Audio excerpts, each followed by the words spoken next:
Welcome to Burlap Teachers. Enjoy the video. You start by confirming prerequisites: Python, pip, and a PyQt binding installed. Once done, open Qt Designer and build a simple window, then save the file as main window. UI in your project folder.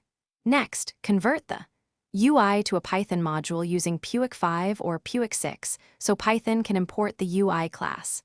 Make sure to run the conversion in the same virtual environment you'll use to run the app. This prevents version mismatches and ensures imports resolve cleanly. Once you have UI main window, create main, that imports Qt widgets and the generated UI class. You'll subclass the generated form to add behavior, initialize the UI, wire buttons to methods, and set up models or validators.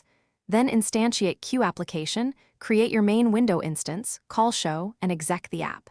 Make sure to handle resource files and icons by compiling. QRC if used. Failing to load resources is a common mid-process issue to check now. You're ready to run the application and validate behavior. If something fails, read the Python traceback to find the failing module or line. Common problems are incorrect imports, missing resource files, or mismatched PyQt versions. If you edit the UI, regenerate the Python UI module and restart the app. Do not hand-edit generated code long-term.